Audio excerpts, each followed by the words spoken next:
বিসমিল্লাহির রহমানির রহিম। আসসালামু আলাইকুম। প্রিয় শিক্ষার্থীবৃন্দ, সাধারণ জ্ঞানের গুরুত্বপূর্ণ একটি ক্লাসে সবাইকে স্বাগত জানাচ্ছি। আজকের যে টপিকটা নিয়েছি সেটা খুবই ক্যাচি একটি টপিক, যেখান থেকে প্রশ্ন আসে বারবার হাজারবার প্রশ্ন আসে। বিগত মিনিমাম 50 বছরে এই টপিক থেকে প্রশ্ন আসে না এমন আসলে পরীক্ষা খুঁজে পাওয়া যায় না। সুতরাং এই যে অর্থনীতির উপরে যে বিষয়টা আমি নিয়েছি, বলা হয়েছে বাজিমাত, আসলেই আজকে আমি ব্যাখ্যা সহ তার সমাধান আমি দেব এই একটি ক্লাসে।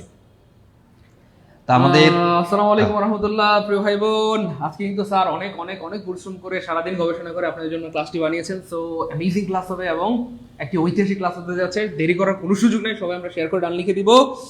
সুহেল স্যারকে অনেক সুন্দর লাগছে, মনে হচ্ছে যেন এত চকচক করে কেন সুহেল স্যার? সুহেল স্যার চকচক করার কারণ হচ্ছে আমাদের আসলে এখানে উনি আসলে এমনিতে বেশি সুন্দর না, আমাদের লাইটিংটা অনেক কড়া। এই যে পোলাওয়ার এখন আমার সত্য কথা, হ্যাঁ, এই যে পোলাওয়ার এখন আমার ঝাড়বে না, উনি আসলে এমনিতেই সুন্দর, আবার তার উপর লাইটিং সব মিলে আসলে লাইটটা যখন ওনার উপর পড়ে মনে হয় লাইটটা সাদা না উনি সাদা, এরকম ভাবি আর কি মাঝে মধ্যে। লাইট তুই সাদা না স্যার সাদা, লাইট সাদা না স্যার সাদা। আচ্ছা যাই হোক, আচ্ছা সবাই সবাই সবাই সবাই সবাই একটু শেয়ার করে দেয় দ্রুত দ্রুত। গুড, অলরেডি 50 হয়ে গেছে। আজকে কিন্তু 500, 1000, 1000 ভাই বোন হয়ে যাবে ইনশাআল্লাহ। তো দেরি করার কোনো সুযোগ নেই, সবাই শেয়ার করে লিখে দেবো। Share done share done share done, দ্রুত দ্রুত। আচ্ছা, আমিও শেয়ার করে দিচ্ছি। হ্যাঁ সবাই সবাই শেয়ার করে দিই ইনশাআল্লাহ। ওকে, আপনারা যে যেখান থেকে ওকে, তো যারাই জয়েন করেছেন আজকের ক্লাসটিতে, আমি সবাইকে বলবো যে আজকের ক্লাসটি সবাই শেয়ার করে দিন। যে ক্লাসটি আসলে প্রত্যেকেরই দরকার, কারণ অর্থনীতি সম্পর্কে আপনাদের অবশ্যই জানতে হবে। তো যারা শেয়ার করেছেন অবশ্যই শেয়ার ডান লিখেন, শেয়ার ডান লিখে দেন আপনারা যারা শেয়ার করেছেন। ওকে, আর কে কোথা থেকে দেখছেন আমাদেরকে বলে দিবেন। আপনারা শেয়ার করে দেন ক্লাসটি, যত দ্রুত শেয়ার করবেন তত দ্রুত আমার ক্লাসটি শুরু হবে ইনশাআল্লাহ। আজকে আপনাদেরকে কথা দিচ্ছি, একটানা পড়াবো। অর্থনীতির যে ভয়টা, ভীতিটা, এটা কেটে যাবে আজকের এই ক্লাসের মধ্যে। তা আপনারা দ্রুত শেয়ার করে দিবেন আমার ক্লাসটি। আমি পড়ানো শুরু করলাম। ওকে, আমাদের সাথে জয়েন করেছেন মিসেস রাসেল, আমাদের সালাম দিয়েছেন Nazrul Islam, thank you so much. ওয়ালাইকুম আসসালাম ওরহমতুল্লাহ বারাকাতু। তারপরে সাতক্ষীরা থেকে জয়েন করেছেন আরিফ রক, thank you so much. Bogura থেকে জয়েন করেছেন, অনেক জায়গা থেকেই জয়েন করেছেন। শেয়ার ডান লিখেছেন রাসেল, থ্যাংক ইউ। তারপরে শাহিনুর কে এন শেয়ার ডান লিখেছেন। ওকে, যারা যারা শেয়ার করেছেন সবার প্রতি আমরা কৃতজ্ঞ, কারণ আপনি অন্তত আমাদের এই ক্লাসে কৃতজ্ঞতা প্রকাশ করেছেন, আমরা আপনার প্রতি কৃতজ্ঞ। ক্লাসটি শেয়ার করে দিয়ে অন্যকেও দেখার সুযোগ করে দিবেন। আমি পড়ানো শুরু করলাম। আজকে যে বিষয়টা নিয়েছি আপনারা দেখেছেন, সেটা হচ্ছে অর্থনীতি। এই অর্থনীতি থেকে প্রশ্ন আসে না এমন পরীক্ষা আমি আসলে খুঁজে পাই না। অর্থনীতি থেকে আপনার পরীক্ষায় প্রশ্ন আসবে, অর্থনীতি। এখন অর্থনীতিটা আসলে কি, অর্থনীতি থেকে কিভাবে প্রশ্ন আসে এবং বিগত সালে এই টপিক থেকে কিভাবে, মানে কোন কোন প্রশ্নগুলো আসলে এসেছে এবং এই প্রশ্নগুলো কিভাবে আপনি পরীক্ষায় যদি আনকমন আসে আপনি অ্যান্সার করতে পারবেন, সে টেকনিকগুলো আমি আপনাদেরকে শিখাবো। তো সবার জন্য শুভকামনা, দোয়া, যাতে আপনারা মনোযোগের সাথে আজকের ক্লাসটিতে কন্টিনিউ করতে পারেন। সেই জন্য আপনাদেরকে আরেকটা কথা বলবো, সেটা কাগজ কলম নিয়ে বসা। আমি সবাইকে রিকোয়েস্ট করি, আপনি বিসিএস এর হন অথবা নিবন্ধনের হন অথবা প্রাইমারির জন্য প্রিপারেশন নেন, কাগজ কলমের সাথে না থাকলে আপনার ক্লাসটা তেমন একটা ইফেক্টিভ হবে না। তো সেই জন্য আপনারা কাগজ কলম নিয়ে বসবেন। ওকে, বিসমিল্লাহির রহমানির রহিম। প্রথম যে প্রশ্নটা আপনাদের জন্য, সেটা হলো দেখেন, সেটা হচ্ছে বিশ্বের সর্ববৃহৎ গরুর মাংস রপ্তানিকারক দেশ। হাম্বা, এই যে কোরবানি আসতেছে তাই না, বিশ্বের সর্ববৃহৎ গরুর মাংস রপ্তানিকারক দেশ কোন দেশে সবচেয়ে বেশি গরু জবাই হয় এবং এই গরুর মাংস রপ্তানি করা হয়। তো যারা একটু মাথা খাটাবে আশা করি তারা অ্যান্সার দিতে পারবে। বিশ্বের সর্ববৃহৎ গরুর মাংস রপ্তানিকারক দেশ কে বলতে পারবেন? শেয়ারডার লিখেছেন Shipon, thank you so much. Liza answer করেছেন, থ্যাংক ইউ। আরও অনেকেই অ্যান্সার করছেন, সবার প্রতি কৃতজ্ঞ আর কি আপনারা যারা যারা অ্যান্সার করছেন। ওকে, আচ্ছা, তাহলে যেটা বলছে বিশ্বের সর্ববৃহৎ গরুর মাংস, এটা আসলে কোনটা হবে সঠিক? এটা কি ভারত নাকি ব্রাজিল, যুক্তরাষ্ট্র নাকি অস্ট্রেলিয়া? তো অনেকে চিন্তা করছে যেহেতু ভারত গোমাংস ভক্ষণ করে না, সুতরাং ভারত হবে না, অনেকে চিন্তা করছে। ঠিক আছে, অনেকের চিন্তাটা রাইট, কারণ ভারত হবে না, কিন্তু তারা কিন্তু রপ্তানিও করে না, রপ্তানি করে কিন্তু এত পরিমাণ করে না। একসময় ব্রাজিল ছিল, বর্তমানে ব্রাজিল না। উত্তর তাইলে কি হবে? যুক্তরাষ্ট্র। এই যুক্তরাষ্ট্র কিন্তু তাদের ফেভারিট খাবার গরুর মাংস না, শূকর এই জাতীয় খাবারগুলো তাদের খুবই প্রিয়, কিন্তু তারা গরুর মাংসটাও পছন্দ করে। ঠিক আছে, আমাদের পার্শ্ববর্তী রাষ্ট্র ভারত গরু জবাই করার জন্য দায়ী করে হচ্ছে মুসলিমদেরকে, কিন্তু যুক্তরাষ্ট্রে যে এত পরিমাণ গরু জবাই হয় তাদেরকে আর কিছু বলার সাহস পায় না। এটাই হচ্ছে একটা ঝামেলা। তাহলে সর্ববৃহৎ গরুর মাংস রপ্তানিকারক দেশ, রপ্তানি করা হয় যে দেশ থেকে, সেটা হলো যুক্তরাষ্ট্র। আচ্ছা, যারা যারা অ্যান্সার করেছেন সবাইকে ধন্যবাদ জানাচ্ছি। আসেন 2 নং প্রশ্ন। এখানে বলা হয়েছে পৃথিবীতে মোট কয় ধরনের অর্থ ব্যবস্থা রয়েছে? আমি আশা করি সবাই অ্যান্সারটা করবেন। পৃথিবীতে মোট কয় ধরনের অর্থ ব্যবস্থা রয়েছে? 2, 3, 4 নাকি 5? কয় ধরনের পৃথিবীতে অর্থ ব্যবস্থা রয়েছে? প্রিয় ভাই বোন, যারাই আমাদের সাথে যুক্ত হয়েছেন, ক্লাসটা প্রাণবন্ত করতে অনেক স্টুডেন্ট জয়েন করা খুবই দরকার। যারা শেষে এসেছেন অথবা আমাদের ক্লাসের মধ্যে এই মাত্র ঢুকলেন, ঠিক আছে, তাদেরকেও আমি রিকোয়েস্ট করব ক্লাসটা শেয়ার করে দেন, আপনার টাইম লাইনে রেখে দেন। আচ্ছা, একজনে বলেছে 5, আরেকজনে বলেছে 3, আরেকজনে অ্যান্সার করেছেন 4। ওকে, একজনে একটা বলতে থাকেন, একটা তো হবে, আপনাদের যেটা ধারণা একটা তো হবে, তাই না? আসলে এখানে সঠিক অ্যান্সার কোনটা হবে? ওকে, আয়েশা সিদ্দিকা সঠিক বলেছে, তারপর রেজা, শামীম রেজা সঠিক বলেছে, খলিলুর সঠিক বলেছে, দীপ রায় সঠিক বলেছে। তার মানে পৃথিবীতে মোট 4 ধরনের অর্থ ব্যবস্থা রয়েছে। প্রশ্ন হচ্ছে ভাইয়া কোন 4 ধরনের অর্থ ব্যবস্থা? 1 নম্বরে যেটা, সেটা হলো পুঁজিবাদ। তাইলে পৃথিবীর যে অর্থ ব্যবস্থা রয়েছে সেটা হচ্ছে পুঁজিবাদী অর্থ ব্যবস্থা। 2 নম্বরে যেটা, সেটা হলো সমাজতান্ত্রিক অর্থ ব্যবস্থা। তাহলে পুঁজিবাদী অর্থ ব্যবস্থা, আরেকটা হলো সমাজতান্ত্রিক অর্থ ব্যবস্থা, আরেকটা আছে সেটা হলো মিশ্র ইসলামী অর্থ ব্যবস্থা। তাহলে আরেকটা কি? সেটা হবে ইসলামী অর্থ ব্যবস্থা। তাহলে 3 ধরনের পেলাম আর 1 ধরনের, সেটা কোনটা? সেটা হচ্ছে মিশ্র অর্থ ব্যবস্থা। তাহলে দেখেন, পুঁজিবাদী অর্থ ব্যবস্থা, সমাজতান্ত্রিক অর্থ ব্যবস্থা, ইসলামী অর্থ ব্যবস্থা এবং মিশ্র অর্থ ব্যবস্থা এই পৃথিবীতে বিদ্যমান রয়েছে। তার মানে 4 ধরনের অর্থ ব্যবস্থা রয়েছে আমাদের এই পৃথিবীতে। কারা কারা সঠিক অ্যান্সার দিয়েছেন তারা শুধু লিখবেন ইয়েস, অথবা লিখবেন যে আমারটা হয়েছে বলা দরকার নেই, শুধু ওয়াই লিখবেন। ওয়াই দিয়ে বুঝে নেব আপনি সঠিক বলেছেন, অথবা ওকে। ঠিক আছে, তাইলে পৃথিবীতে 4 ধরনের অর্থ ব্যবস্থা আমরা পেলাম। এই 4 ধরনের অর্থ ব্যবস্থাই মানে জনপ্রিয়, তবে এই 4 ধরনের মধ্যে সবচেয়ে বেশি জনপ্রিয় অর্থ ব্যবস্থা যেটা, সেটা হলো পুঁজিবাদী অর্থ ব্যবস্থা। তাহলে এই পুঁজিবাদী অর্থ ব্যবস্থাটা হলো পৃথিবীর মধ্যে সবচেয়ে জনপ্রিয়। আর দ্বিতীয় জনপ্রিয় যে অর্থ ব্যবস্থা, সেটা হচ্ছে ইসলামী অর্থ ব্যবস্থা। ঠিক আছে, এই যে ইসলামী অর্থ ব্যবস্থা, Saudi Arab, Qatar, Kuwait, Lebanon, Bahrain, Iran, Jordan, এই সকল রাষ্ট্রের অর্থ ব্যবস্থা হলো ইসলামী অর্থ ব্যবস্থা।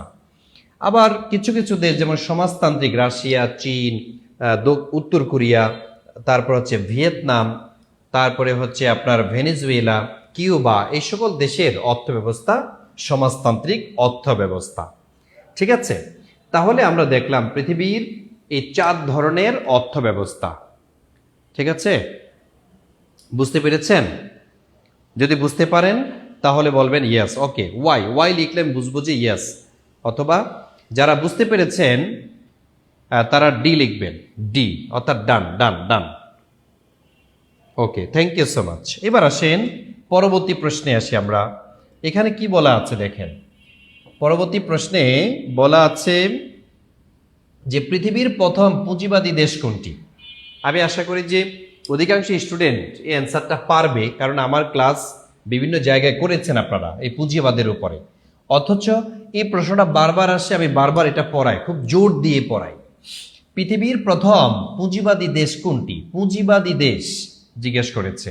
পুঁজিবাদ ফ্রান্স নাকি কানাডা নাকি রাশিয়া নাকি যুক্তরাষ্ট্র? এখানে বলা হয়ে থাকে পৃথিবীর প্রথম পুঁজিবাদী দেশ কোনটি, তাহলে সেটা কি ফ্রান্স হবে না কানাডা না যুক্তরাষ্ট্র? যুক্তরাষ্ট্র এটা একটা পুঁজিবাদী দেশ, কিন্তু এটা প্রথম না, তার মানে যুক্তরাষ্ট্র অ্যান্সার হবে না। রাশিয়া বর্তমানে পুঁজিবাদ, কিন্তু একসময় ছিল সমাজতান্ত্রিক, এইটাও কিন্তু প্রথম না, যার কারণে রাশিয়া হবে না। আর কানাডা বর্তমানে পুঁজিবাদ, কিন্তু এটাও প্রথম নয়, যার কারণে কানাডাও হবে না। তাহলে সঠিক অ্যান্সার কোনটা হবে?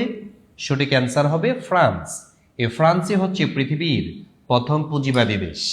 ফ্রান্স হচ্ছে পৃথিবীর প্রথম পুঁজিবাদী দেশ। কেন? কারণ ফ্রান্সে একটা বিপ্লব হয়েছিল, যেটাকে বলা হয় ফরাসি বিপ্লব। তা আপনারা জানেন এই যে ফরাসি বিপ্লব, এটা হয়েছিল কবে? 1789 সালে।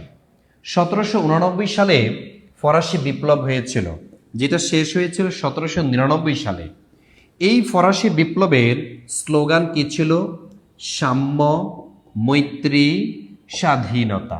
সাম্য, মৈত্রী ও স্বাধীনতা, এটা ছিল ফরাসি বিপ্লবের স্লোগান। আর এই স্লোগানের প্রণেতা যিনি ছিলেন তিনি হচ্ছেন জ্যাক রুসো। ওনার নাম হলো জ্যাক রুসো।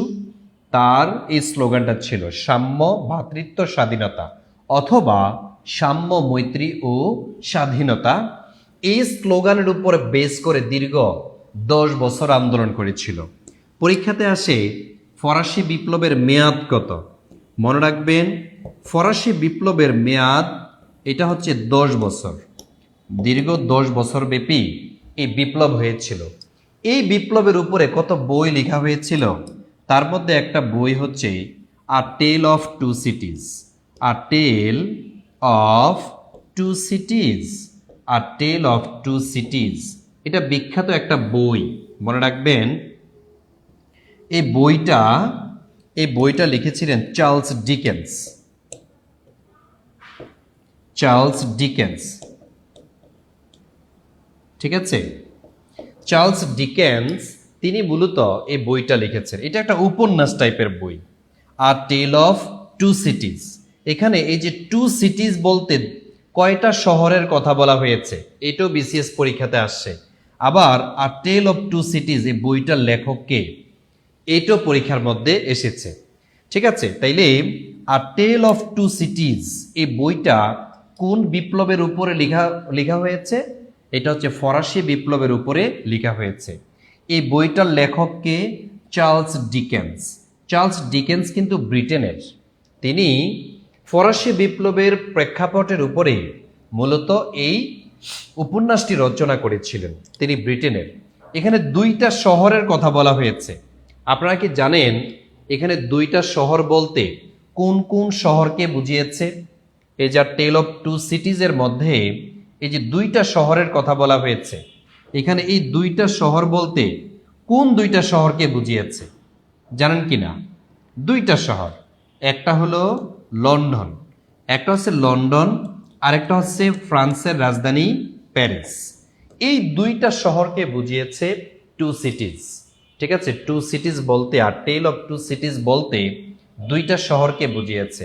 একটা হচ্ছে লন্ডন, আরেকটা হচ্ছে প্যারিস। কতবার এই প্রশ্নটা এসেছে, তারপরেও কিন্তু দেখা যায় অনেকে এটা ভুল করে।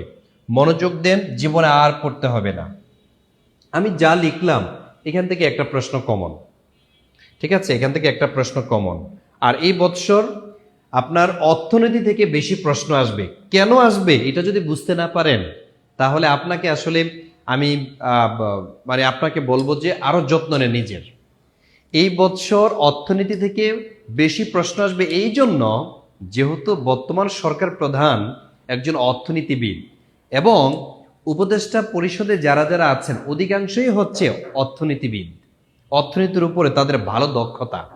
ঠিক আছে, এবং ইভেন যারা এনটিআরসির দায়িত্বে অথবা বিসিএস পিএসসির দায়িত্বে আছেন অধিকাংশ কিন্তু বেছে বেছে ওনাদের পছন্দ মতো লোক বসাচ্ছে। সুতরাং আমি যেহেতু সাধারণ জ্ঞানের শিক্ষক, আমি চাইবো যে সাধারণ জ্ঞানের শিক্ষক কোথায় কোথায় আছে তাদেরকে ডাইকাই না একটা বই লিখাবো বা ক্লাস দিব। আমি আমার চেয়ে ভালো সাধারণ জ্ঞানের শিক্ষক ইংরেজি স্যার আইসা নির্বাচন করতে পারবে না।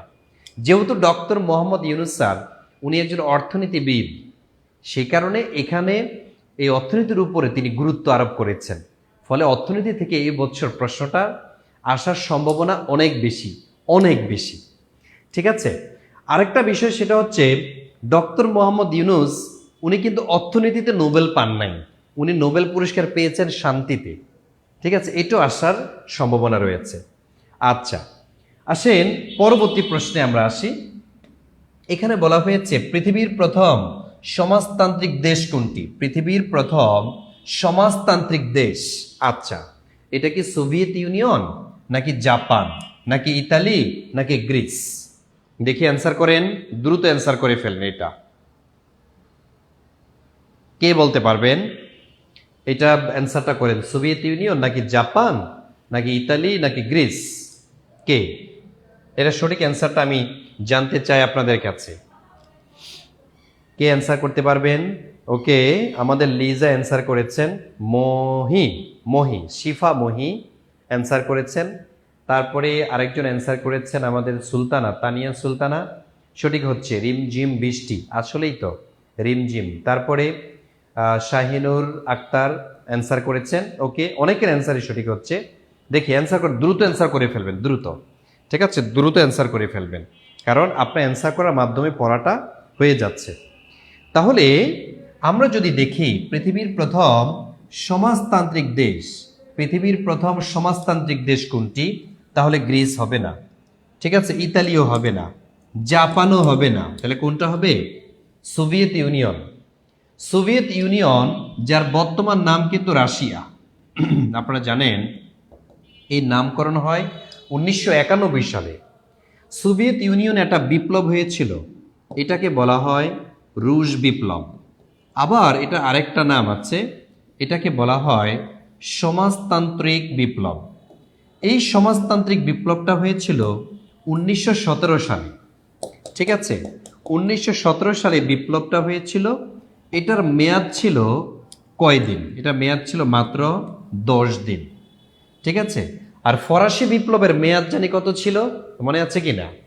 ফরাসি বিপ্লবের মেয়াদ কত ছিল এটা আপনারা বলবেন। রুশ বিপ্লবের মেয়াদ হচ্ছে 10 দিন। এই বিপ্লবের নেতৃত্বে যিনি ছিলেন, ঠিক আছে, নেতৃত্ব, যার নেতৃত্ব এই বিপ্লবে ছিল, তিনি হচ্ছেন ভিভিআই লেনিন। ওনার নাম কি? লেনিন। তিনি মূলত এই সমাজতন্ত্র প্রতিষ্ঠার আন্দোলন করেছিলেন, যার কারণে এই রাশিয়াতে বিপ্লবটা সফল হয়। ফলে রাশিয়াতে সমাজতন্ত্র চালু হয়। এই প্রশ্নটা এখান থেকে আসবে, অনেকে ধরতে পারে না। অনেকে শুধু এইরকম ডেসক্রিপটিভ টাইপের প্রশ্ন পাইলে খুব মজা করে পড়ে, কিন্তু প্রশ্নটা কোন জায়গা থেকে আসবে এটা কিন্তু বুঝে না। তাইলে যদি আপনাদের পরীক্ষায় প্রশ্ন আসে সমাজতন্ত্র রাশিয়াতে চালু হয় কত সালে, সমাজতন্ত্র চালু, আমি নিশ্চিত যারা পড়াশোনা করে না 90% স্টুডেন্ট পরীক্ষায় উত্তর দিবে 1917। অথচ সমাজতন্ত্র চালু হয়েছিল 1921 সালে। ঠিক আছে, 1921 সালে রাশিয়াতে সমাজতন্ত্র চালু হয়েছিল। তাহলে রাশিয়াতে সমাজতন্ত্র চালু হয়েছিল কবে? সেটা হচ্ছে 1921 সালে। কিভাবে? সেটা হচ্ছে রাশিয়ায় পার্লামেন্টে আইন পাশ হয় যে এখন সমাজতন্ত্র চালু করতে হবে। এই কারণে দেখা যায় 1921 সালে এই পার্লামেন্ট চালু করলেন, রাষ্ট্রপতি নির্বাচন হলো, তারপরে হচ্ছে সাংবিধানিকভাবে 1921 সালে সমাজতন্ত্রকে স্বীকৃতি প্রদান করা হয়। তো এইভাবে বর্তমানে অনেক দেশ সমাজতন্ত্র গ্রহণ করেছে, অনেক দেশ। যেমন 1949 সালে এই সমাজতন্ত্রকে গ্রহণ করেছিল চীন, আবার সমাজতন্ত্র গ্রহণ করেছে ভিয়েতনাম। আমাদের এই যে ভিয়েতনাম, এটা হচ্ছে দক্ষিণ পূর্ব এশিয়ার একটা দেশ। তারপরে হচ্ছে উত্তর কোরিয়া, উত্তর কোরিয়া অথচ দক্ষিণ কোরিয়া পুঁজিবাদ। আবার দক্ষিণ আমেরিকার একটা দেশ আছে যার নাম হচ্ছে ভেনিজুয়েলা। আপনারা নিশ্চয়ই নাম শুনেছেন। এই যে ভেনিজুয়েলা, এটা কিন্তু দক্ষিণ আমেরিকার। আর উত্তর আমেরিকার দেশ কিউবা, এটাও একটা সমাজতান্ত্রিক দেশ।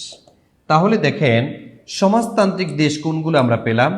একটা পেলাম হচ্ছে চীন, আরেকটা হচ্ছে ভিয়েতনাম, আরেকটা হলো উত্তর কোরিয়া, আরেকটা হচ্ছে ভেনেজুয়েলা, আরেকটা হলো কিউবা। আপনাদের পরীক্ষায় প্রশ্ন আসবে নিচের কোনটি সমাজতান্ত্রিক দেশ, নিচের কোনটি সমাজতান্ত্রিক দেশ নয়। দেখেন এখান থেকে যদি প্রশ্ন আসে, বাইরে থেকে প্রশ্ন আসবে না, ঠিক আছে? এখান থেকে আপনার প্রশ্ন ঘুরিয়ে ফিরিয়ে কিন্তু এগুলোই করে, কিন্তু আপনি ধরতে পারেন না। চেহারা বদল করে দেয় অথবা প্রশ্নের টুনটা চেঞ্জ করে দেয়। আপনার পরীক্ষায় এভাবে প্রশ্ন আসবে যে বর্তমানে রাশিয়াতে কোন ধরনের অর্থ ব্যবস্থা প্রচলিত রয়েছে? সবাই অ্যান্সার করে দিবে ভুলভাল। বর্তমানে রাশিয়াতে কোন ধরনের অর্থ ব্যবস্থা প্রচলিত রয়েছে? বর্তমানে রাশিয়াতে কিন্তু এই সমাজতন্ত্র নেই। বর্তমান রাশিয়াতে সমাজতন্ত্র নাই। বর্তমানে রাশিয়াতে চলছে পুঁজিবাদ, পুঁজিবাদ। কারণ 1991 সালে রাশিয়ার সমাজতন্ত্রের পতন হয়ে যায়, টুকরা টুকরা হয়ে যায়।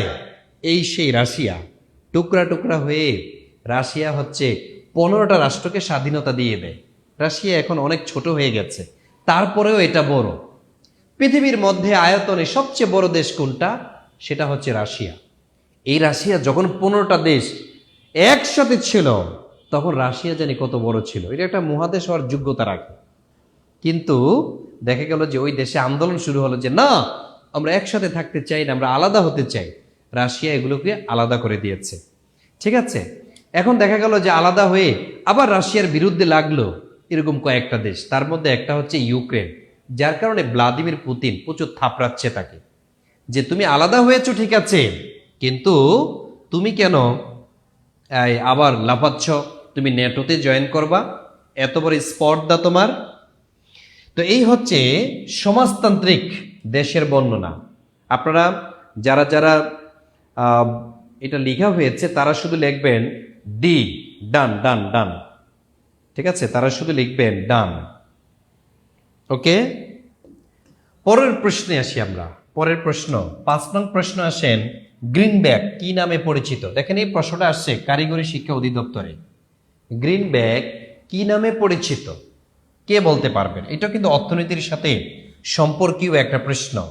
এটা কি IMF কে বলা হয়, নাকি মার্কিন ডলারকে বলা হয়, নাকি ইউরোকে বলা হয়, নাকি ডয়েচ ব্যাংক এটাকে বলা হয়? কে বলতে পারবেন এই প্রশ্নের সঠিক অ্যান্সার কোনটা? জানেন সঠিক অ্যান্সার কোনটা? এই প্রশ্নের সঠিক অ্যান্সার গ্রিনব্যাক কি নামে পরিচিত? IMF? না না না, এটা কিন্তু একটা মুদ্রার নাম। তাহলে IMF তো হচ্ছে একটা সংস্থার নাম। ইউরো, ইউরো একটা মুদ্রা, তবে গ্রিনব্যাক কিন্তু ইউরোকে বলা হয় না। Deutsche Bank no. তাহলে বাকি থাকলো মার্কিন ডলার, এইটাকে বলা হয় গ্রিনব্যাক বা মানে সবুজ মুদ্রা বলা হয় এটাকে, ঠিক আছে? মার্কিন ডলারকে গ্রিনব্যাক বলা হয়। আচ্ছা, পরের প্রশ্নে আসি আমরা। এবার আসেন, বাংলাদেশের অর্থ ব্যবস্থা কোন ধরনের? বাংলাদেশের অর্থ ব্যবস্থা কোন ধরনের? সমাজতান্ত্রিক, নাকি ইসলামিক, পুঁজিবাদ, নাকি মিশ্র? এই আমরা জানি যে পৃথিবীতে 4 ধরনের অর্থ ব্যবস্থা আছে, তাই না? তো এর মধ্যে বাংলাদেশ যে দেশে আমরা আছি, এই দেশের অর্থ ব্যবস্থা কোনটা? এটা কি জানা খুব জরুরি না? এটা অবশ্যই আপনাকে জানতে হবে, আপনাকে জানতেই হবে বাংলাদেশের অর্থ ব্যবস্থা কোন ধরনের। সেটা কি সমাজতান্ত্রিক নাকি ইসলামিক? সমাজতান্ত্রিক হবে না। একটু আগে আমরা বলেছি সমাজতান্ত্রিক রাষ্ট্রের যে তালিকা, এখানে সার্চ দিয়ে দেখলাম বাংলাদেশের নাম নেই। ইসলামী অর্থব্যবস্থা হবে না এই কারণে, কারণ ইসলামিক যে রাষ্ট্রগুলো Saudi Arab, Qatar, Kuwait, Lebanon, Bahrain, Iran, Jordan, Afghanistan, এই রাষ্ট্রগুলোতে ইসলামী অর্থব্যবস্থা চলছে। বাংলাদেশ নামে হচ্ছে মুসলিম, কিন্তু ইসলামী অর্থব্যবস্থা বাংলাদেশে নেই। তাহলে কি পুঁজিবাদ? নো, বাংলাদেশে এককভাবে পুঁজিবাদ নেই, যার কারণে পুঁজিবাদ হবে না। তাহলে কি মিশ্র? ইয়েস, বাংলাদেশের অর্থব্যবস্থা হলো মিশ্র অর্থব্যবস্থা। তার মানে কি? তার মানে হচ্ছে বাংলাদেশের অর্থব্যবস্থার মধ্যে রয়েছে সমাজতন্ত্র। মনে রাখবেন, আমাদের সংবিধানের মূলনীতির একটা লাইন লেখা আছে, সেটা হচ্ছে সমাজতন্ত্র। তারপরে বাংলাদেশের অর্থব্যবস্থা প্র্যাকটিস করা হয় এই পুঁজিবাদকে। তাইলে দেখেন, পুঁজিবাদী অর্থব্যবস্থা এবং সমাজতান্ত্রিক অর্থব্যবস্থার সমন্বয়ে নতুন এক ধরনের ফরম্যাট দাঁড় করিয়েছে পৃথিবীতে একটা দেশ, যার নাম গর্বিত বাংলাদেশ। এই বাংলাদেশে হচ্ছে মিশ্র অর্থ ব্যবস্থার দেশ। ঠিক আছে, বাংলাদেশ হচ্ছে মিশ্র অর্থ ব্যবস্থার দেশ। আচ্ছা, পরের প্রশ্নে আসি আমরা। পরের প্রশ্ন দেখেন, অর্থ কোন ধরনের সম্পদ? এই প্রশ্নটা এসেছে সমাজ সেবা অধিদপ্তরের সহকারী শিক্ষকে, আবার সহকারী শিক্ষক পদেও এসেছে 2017 সালে। তাহলে অর্থ কোন ধরনের সম্পদ? এটা কি খনিজ সম্পদ, নাকি মানবীয় সম্পদ, নাকি প্রাকৃতিক সম্পদ, নাকি অমানবীয় সম্পদ? এটা আসলে কোন ধরনের সম্পদ আপনাকে জিজ্ঞেস করেছে? দেখি বলেন, কোন ধরনের সম্পদ? কে বলতে পারবেন এই প্রশ্নের? আমি দেখতে চাই। মিশু, তারপর হচ্ছে হামিদা অ্যান্সার করেছেন, থ্যাংক ইউ। তারপরে দেখতে চাই আর কারা কারা সঠিক অ্যান্সার দিতে পারেন।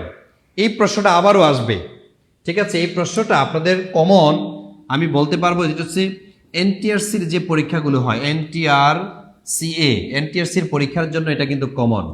আবার পিএসসি, এই যে পিএসসি যে সকল পরীক্ষাগুলো নেয়, যেমন বিসিএস পরীক্ষা নেয়, ইত্যাদি পরীক্ষাগুলো নেয়, এটার জন্য কিন্তু কমন। তারপরে আপনারা যে পরীক্ষা দিচ্ছেন গ্রেডিং পদ্ধতিতে, এই যে 10 থেকে 20তম যে গ্রেড, এই পরীক্ষার জন্য কিন্তু প্রশ্নটা মোস্ট ইম্পর্টেন্ট। আপনারা স্টার মার্ক দিয়ে রাখতে পারেন, স্টার মার্ক দিয়ে রাখেন, কারণ এই প্রশ্নটা আমি দেখি সবচেয়ে গুরুত্বপূর্ণ। তাইলে অর্থ কোন ধরনের সম্পদ? এটা কি খনিজ সম্পদ, নাকি মানবীয়, নাকি প্রাকৃতিক সম্পদ? আচ্ছা, অনেকে বলছেন মানবীয়, ইতি বলছে মানবীয়, মেশকাত বলছেন মানবীয়। আচ্ছা, তারপরে হচ্ছে শ্রেয়া আক্তার, সঞ্জিদা আক্তার শ্রেয়া বলছেন এটা হচ্ছে মানবীয়। পপি, তারপর জান্নাত, অনেকেই অ্যান্সার করছেন অর্থ একটি মানবীয়। ঠিক আছে, সবাইকে ধন্যবাদ, কারণ আপনাদের একজনের উত্তর এখনো হয়নি। আমি দেখতে চাই সঠিক অ্যান্সার কোনটা হবে। সঠিক অ্যান্সার আপনারা জানিয়ে দেন। সেটাও কি শেখ? আচ্ছা, জাহাঙ্গীর শেখ বলেছেন, পপি বলেছেন, ওকে। তাহলে একজনেরটা হয়নি। খনিজ না, এটা মানবীয় হবে না, এটা প্রাকৃতিকও হবে না, এটা হচ্ছে অমানবীয় একটি সম্পদ। তাহলে অর্থ হচ্ছে অমানবীয়। খনিজ সম্পদ বলতে কি? খনিজ সম্পদ বলতে যেমন আপনাদের প্রাকৃতিক গ্যাস, কয়লা, তেল, পেট্রোল, এগুলো হচ্ছে খনিজ সম্পদ। আর মানবীয়, তাহলে সম্পদের মধ্যে বা অর্থের মধ্যে মানবীয় গুণাবলী কি পেয়েছেন আপনি? ঠিক আছে, সে কি মানুষকে ধরে ধরে হেল্প করে? নো। প্রাকৃতিক সম্পদ, আচ্ছা, অর্থ কি আসলে প্রাকৃতিক সম্পদ? এটাকে উৎপাদন করে নিতে হয়। প্রাকৃতিক হচ্ছে যেমন গ্যাস, তেল, এগুলো মাটির নিচ থেকে পাওয়া যায়, এটা হচ্ছে প্রাকৃতিক সম্পদ। তাহলে এখানে সবচেয়ে অ্যাপ্রোপ্রিয়েট যেটা, সেটা হচ্ছে মানবীয় সম্পদ। এই মানবীয়, এটা যারা পেরেছেন সবাইকে ধন্যবাদ, সবাইকে ধন্যবাদ জানাচ্ছি। এই উত্তরটি যারা সঠিক দিয়েছেন, অর্থ একটি অমানবীয় সম্পদ। ওকে, অনেক আগেই বলেছি। ওকে, আয়েশা সিদ্দিকা বোন, আপনি অনেক আগেই বলেছেন, আমি আসলে দেখি নাই, হয়তো অনেকগুলো কমেন্টস আসছে তো তাই। ঠিক আছে, এই ধরনের প্রশ্নগুলো পরীক্ষাতে বেশি আসে, আর আপনারা এখান থেকে পিছিয়ে পড়েন। সুতরাং এই ক্লাসগুলো বেশি বেশি করবেন। আসেন পরের প্রশ্নে আসি আমরা। অর্থনীতি চর্চা প্রথম শুরু হয়, অর্থনীতি কোন দেশে চর্চা শুরু হয়েছিল প্রথম? প্রাচীন গ্রিসে, নাকি ডেনমার্কে, যুক্তরাজ্যে, নাকি প্রাচীন মিশরে? এই প্রশ্নের সঠিক অ্যান্সার কারা পারবেন? অর্থনীতির চর্চা প্রথম শুরু হয়েছিল কোথা, মানে কোন দেশে? গ্রিস, ডেনমার্ক, যুক্তরাজ্য নাকি মিশর? এটা দেখি বলেন তো। হয়নি, গোল্লা খাইছি? না না, অসুবিধা নেই, ভুল হোক। অনেকে এই যে আমাদের নূর বলছেন গোল্লা খাইছি, না না, কেন গোল্লা খাবেন আপনি? এখানে তো আর মার্কস দিচ্ছি না, এখানে অ্যান্সার করেন, ভুল করেন। ভুল করে মানুষ যেটা শিখে এটা কিন্তু অনেক দিন পর্যন্ত আপনার মেমোরিতে সেভ থাকে। ঠিক আছে, ভুল হোক, আপনি অ্যান্সার করতে থাকেন। তাহলে এখানে সঠিক অ্যান্সার কোনটা হবে? অর্থনীতি চর্চা প্রথম শুরু হয় প্রাচীন গ্রিসে, ডেনমার্কে, যুক্তরাজ্যে, মিশরে। মিশরও হবে না, যুক্তরাজ্য হবে না, ডেনমার্কও হবে না। তাইলে অ্যান্সার কোনটা বলেন? সেটা হচ্ছে প্রাচীন গ্রিসে। প্রাচীন গ্রিসে প্রথম অর্থনীতির চর্চা শুরু হয়। ঠিক আছে, প্রাচীন অর্থনীতির চর্চাটা শুরু হয়েছিল গ্রিক নামক এই দেশটাতে। ঠিক আছে, গ্রিস। এই গ্রিস এটা একসময় খুবই প্রভাবশালী ছিল। ঠিক আছে, তাদের জাতির নাম অনুযায়ী তাদের ভাষা, এই যে গ্রিক, এই গ্রিক কারা? গ্রিক জাতি বলা হয়, গ্রিক জাতি। তারা পৃথিবীতে খুবই শক্তিশালী জাতি ছিল। ঠিক আছে, গ্রিক বা গ্রিস এটার রাজধানী কোনটা? এটার রাজধানী হচ্ছে অ্যাথেন্স। আপনারা জানেন গ্রিসের রাজধানী হচ্ছে অ্যাথেন্স। আবার গ্রিসের পূর্ব নাম পরীক্ষাতে আসে, পূর্ব নাম হচ্ছে হেলাস। ঠিক আছে, পরীক্ষার মধ্যে যদি আসে গ্রিসের পূর্ব নাম কি, সবাই অ্যাথেন্স দিয়ে খুশিতে ঘুমাবে। কিন্তু গ্রিসের পূর্ব নাম হলো হেলাস। গ্রিসের পূর্ব নাম হলো হেলাস। আচ্ছা, আসেন পরের প্রশ্নে আসি। পরের প্রশ্নে বলা হয়েছে জিডিপির আকারে। আচ্ছা দেখেন, জিডিপির আকার বিচারে পৃথিবীর সর্ববৃহৎ অর্থনীতি কোনটি? জিডিপির যে আকার, ঠিক আছে, জিডিপি, গ্রোস ডোমেস্টিক প্রোডাক্ট, অর্থাৎ দেশে যে উৎপাদিত ফসল তার উপর যে আয়, এইটার বিচারে পৃথিবীতে সর্ববৃহৎ অর্থনীতি কোনটি বা অর্থনীতির দেশ কোনটি? সেটা কি যুক্তরাষ্ট্র, চীন, যুক্তরাজ্য নাকি অস্ট্রেলিয়া? আমি যদি এটা গবেষণা চালাতাম নিশ্চিত আমি সঠিকটা বের করতে পারতাম। আমি অ্যান্সার কিন্তু চীনকে করতাম। কিন্তু দুঃখজনক হলেও সত্য, এই প্রশ্নের সঠিক অ্যান্সার কিন্তু চীন নয়। এই প্রশ্নের সঠিক অ্যান্সার যেটা, সেটা হচ্ছে যুক্তরাষ্ট্র। ঠিক আছে, চীন হবে না। অথচ অর্থনীতিতে তাদের কন্ট্রিবিউশন পৃথিবীতে সবচেয়ে বেশি। যুক্তরাজ্য হবে না, তারপর অস্ট্রেলিয়া তো হবেই না। ঠিক আছে, তাহলে জিডিপির আকার বিচারে পৃথিবীর সর্ববৃহৎ, দেখেন এই প্রশ্নটা কোথায় কোথায় আসছে আপনার পরীক্ষাতে, কোথায় কোথায় আসে এগুলো দেখবেন। গ্রেডিং যেই 10 থেকে 20তম গ্রেডের যে পরীক্ষাগুলো, এগুলোতে এই প্রশ্নগুলো করে থাকে। এটা একটা সাম্প্রতিক প্রশ্ন। ঠিক আছে, সাম্প্রতিক প্রশ্ন 22 সালে এসেছে, এখন পর্যন্ত যুক্তরাষ্ট্রই আছে সেরাদের সেরা। আসেন 10 নং প্রশ্নে আসি আমরা। এখানে বলেছে বিশ্বব্যাংক থেকে সর্বোচ্চ ঋণ গ্রহীতা দেশ কোনটি? আচ্ছা, এই প্রশ্নটা আপনাদের প্রত্যেকটা পরীক্ষার জন্য গুরুত্বপূর্ণ। ঠিক আছে, নিবন্ধন পরীক্ষা দিবেন, সে নিবন্ধন পরীক্ষাতেও আপনাদের গুরুত্বপূর্ণ। আবার বিসিএস পরীক্ষা যারা দিবেন 47 অথবা 48 যারা বিসিএস দিবেন তাদের জন্য কিন্তু এই প্রশ্নটা গুরুত্বপূর্ণ। ঠিক আছে, আবার যারা প্রাইমারিতে পরীক্ষা দিবেন, প্রাইমারিতে যারা পরীক্ষা দিবেন তাদের জন্য এই প্রশ্নটা গুরুত্বপূর্ণ। কেন? কারণ এটা হচ্ছে অর্থনীতি সম্পর্কীয় এবং বিশ্ব ব্যাংক সম্পর্কীয়। আর এই প্রশ্নের মূল যদি টান দেই কেন গুরুত্বপূর্ণ, এটা আপনি বুঝে যাবেন। দেখেন, বিশ্ব ব্যাংক থেকে সর্বোচ্চ ঋণ গ্রহীতা যে দেশটি, বিশ্ব ব্যাংক থেকে সর্বোচ্চ ঋণ গ্রহীতা যে দেশটি, সেটা হচ্ছে যুক্তরাষ্ট্র নাকি ব্রাজিল? না, যুক্তরাষ্ট্রেই হলো বিশ্ব ব্যাংকের সদর দপ্তর। তারা ঋণ নিলেও আমরা বুঝতে পারি না আসলে নিয়েছে কিনা। আবার পৃথিবীর অনেক বৃহৎ একটি দেশ, সেটা হচ্ছে ব্রাজিল, তারাও ঋণ খুব কম নেয়। আবার মেক্সিকো অনেক ছোট দেশ, ঋণ আর কত নিবে। কিন্তু পৃথিবীতে জনসংখ্যার দিক থেকে শীর্ষ যে দেশ, চাহিদাও বেশি, ঋণ গ্রহণও তাদের বেশি।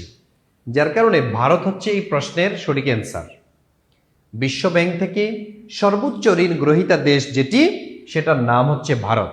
বিশ্ব ব্যাংক থেকে সর্বোচ্চ ঋণ গ্রহীতা যে রাষ্ট্র, সেটা হবে ভারত। এত পরিমাণ ঋণ নিয়েছে, ঋণ নিয়ে তারা হচ্ছে যুদ্ধ বিমান, তারপরে হচ্ছে কামান, অস্ত্র, এগুলো তারা অনেক কিনেছে, ঠিক আছে। এবং কি বিশ্বের বিভিন্ন দেশকে তারা আবার হেল্পও করে, যার কারণে তাদের ঋণ নিতে হয় প্রচুর পরিমাণ। এই প্রশ্নটাও দেখেন বিভিন্ন পরীক্ষাতে এসেছে। সামরিক ভূমি ও ক্যান্টনমেন্ট অধিদপ্তরের জুনিয়র শিক্ষক 2023-এ এই প্রশ্নটা এসেছে। খুব দামি একটা চাকরি, ঠিক আছে, অনেকে বুঝে না।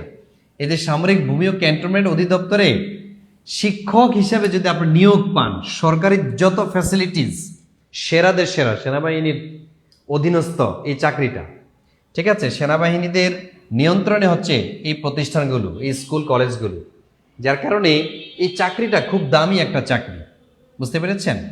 তো এখানে এই প্রশ্নগুলো এসে থাকে। আসেন পরের প্রশ্ন। পরের প্রশ্নে আসেন, এখানে বলা হয়েছে বর্তমান বিশ্বের বৃহত্তম সাহায্যদাতা দেশ কোনটি? বর্তমান আমাদের এই পৃথিবীর মধ্যে সাহায্য দেয় কারা? আপনারা বুঝে গেছেন কারা বেশি সাহায্য দেয়। এই প্রশ্নটা এসেছে টেলিফোন বোর্ডের সহকারী পরিচালকে, ঠিক আছে। তাইলে বর্তমান পৃথিবীতে সাহায্যকারী দেশ কোনটি বলেন তো? কে বলতে পারবেন? ইন্ডিয়া বলেছেন একজন। আচ্ছা, আপনি মনে হয় পূর্বের অ্যান্সারটা করছেন। অনেকে বলছেন জাপান। আমি জানি শিপন, আপনি জাপান কেন বলেছেন আমি জানি, কারণ ওই যে জাইকা আমাদেরকে শুধু হেল্প করে, তাই আপনি এখানে বলেছেন জাপান, ঠিক আছে। তারপরে আমাদের মনিরুজ্জামান মনির, হ্যাঁ ভাই, আপনিও বলেছেন Japan, thank you. Yang Yang Yang Lin Yang Yang, এটা একটা নাম না? আপনি বলেছেন জাপান। পলি রায়, ইয়েস, পলি রায়, আপনার অ্যান্সারটা সঠিক হয়েছে। পলি রায়ের অ্যান্সারটা সঠিক হয়েছে। এই প্রশ্নের সঠিক অ্যান্সার আমাদের পলি রায় দিয়েছেন, তানিয়া সুলতানা দিয়েছেন, আতিক দিয়েছেন। জার্মানি 100% ড্যাম শিওর বলেছেন একজন, ইয়াসমিন শবনাজ আপু, আপনি বলেছেন। ওকে, আপনারা মিশ্র প্রতিক্রিয়া দেখা যাচ্ছে। আমি বলে দিচ্ছি, এটা সঠিক অ্যান্সার হলো যুক্তরাষ্ট্র, ঠিক আছে। অনেকেই এই অ্যান্সারটা সঠিক দিয়েছেন। তাই বর্তমান বিশ্বে বৃহত্তম সাহায্যদাতা দেশ সেটা হলো যুক্তরাষ্ট্র। আর যদি বলা হয় বাংলাদেশকে, বাংলাদেশকে সবচেয়ে বেশি সাহায্য দেয় কে? সাহায্য দান করে যে দেশটা সেটা হলো জাপান। আর সামগ্রিকভাবে পৃথিবীতে সাহায্য দিয়ে থাকে যে দেশটি সেটা হবে যুক্তরাষ্ট্র। তাহলে পৃথিবীর মধ্যে সামগ্রিকভাবে যদি চিন্তা করা হয়, যুক্তরাষ্ট্র সবচেয়ে বেশি এই সহায়তা করে থাকে। আর বাংলাদেশকে সবচেয়ে বেশি সহায়তা করে থাকে কে? জাপান। আর যদি বলে কোন সংস্থা বাংলাদেশকে সবচেয়ে বেশি সহায়তা করে, কোন সংস্থা যদি বলা হয়, তখন হবে জাইকা। জাপানের মূল একটা সংস্থা, বৃহৎ একটি সংস্থা, যেটা হচ্ছে জাইকা, বাংলাদেশকে সংস্থা হিসাবে সবচেয়ে বেশি সহায়তা করে থাকে। আর দেশ হিসেবে সবচেয়ে বেশি সহায়তা করে যেই দেশটি বাংলাদেশকে, সেটা হচ্ছে জাপান। আর পৃথিবীর মধ্যে সবচেয়ে বেশি সাহায্যদাতা দেশ সেটা হবে যুক্তরাষ্ট্র, ঠিক আছে। যুক্তরাষ্ট্র বাংলাদেশকেও দেয়, কিন্তু জাপানের মতো না। যুক্তরাষ্ট্র দান করে বাংলাদেশের চেয়েও অন্যান্য দেশকে সবচেয়ে বেশি দান করে। যেমন যুক্তরাষ্ট্র সবচেয়ে বেশি দান করে ইসরায়েলকে, ঠিক আছে। ইসরায়েলকে তাদের কলিজার টুকরা মনে করা হয়, ঠিক আছে। বিলিয়ন বিলিয়ন ডলার এবং অস্ত্র শস্ত্র এই ইসরায়েলকে দেয়। আর ইসরায়েল এগুলো দিয়ে অস্ত্র বানায়, অস্ত্র আবার এগুলো দেখে দেখে তৈরি করে হচ্ছে তারা প্র্যাকটিস করে ফিলিস্তিনের বুকে মেরে, ফিলিস্তিনের হাজার হাজার মানুষ হত্যা করে যুক্তরাষ্ট্রের এই অস্ত্রের মাধ্যমে।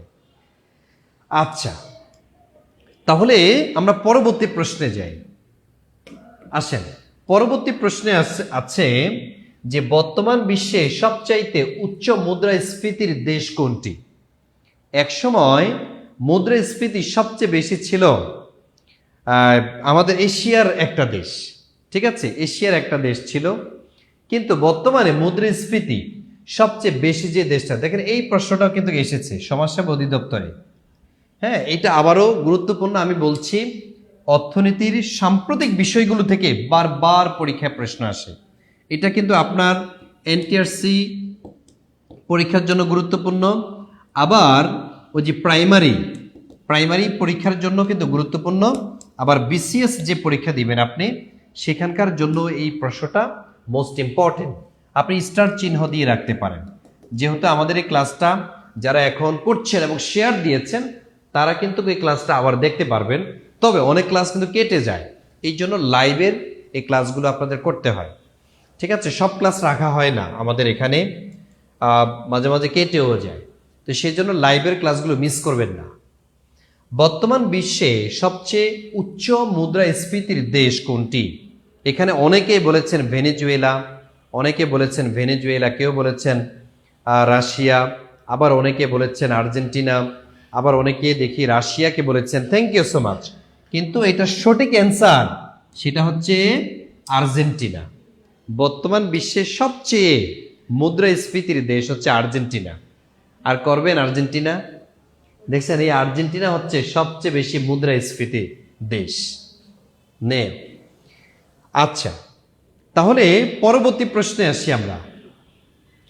দেখেন পরবর্তী প্রশ্ন আছে বর্তমান বিশ্বে রপ্তানি শীর্ষ দেশ কোনটি? রপ্তানি শীর্ষ, এই প্রশ্নটা দেখেন প্রাক প্রাথমিকে এসেছে, প্রাক প্রাথমিক বিদ্যালয়ের সহকারী শিক্ষকে এই প্রশ্নটা এসেছে 2013 সালে। বর্তমান বিশ্বে রপ্তানি শীর্ষ দেশ সেটা কি চীন, জার্মানি, ভারত এবং যুক্তরাষ্ট্র? তো যারা একটু চালাক এটা অ্যান্সার করতে পারবেন। আপনি একটু কল্পনা করেন তো, কোন দেশে সবচেয়ে বেশি বিভিন্ন পণ্য উৎপাদন করা হয়, নতুন নতুন প্রযুক্তি তৈরি করা হয়, তারপরে কৃষিতে কারা পৃথিবীতে এগিয়ে? নিশ্চয়ই আপনারা ধরতে পেরেছেন, সেটা কিন্তু যুক্তরাষ্ট্র না। যুক্তরাষ্ট্র হচ্ছে অন্যান্য দেশ থেকে এনে তারা সেরা, সেটা ভারতও না। এত পরিমাণ মানুষ, ভারতও না, জার্মানিও হবে না, সেটা হবে চীন।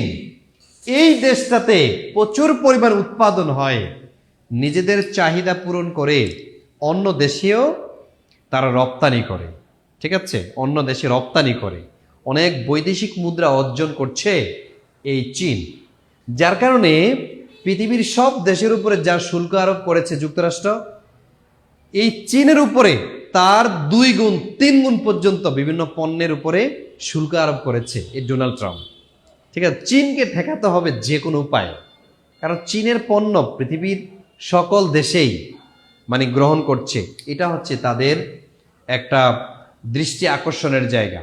যার কারণে চীনকে ঠেকাতে হবে, তাই তারা এই চীনের উপরে দেখা যাচ্ছে যে একের পর এক শুল্ক আরোপ করছে।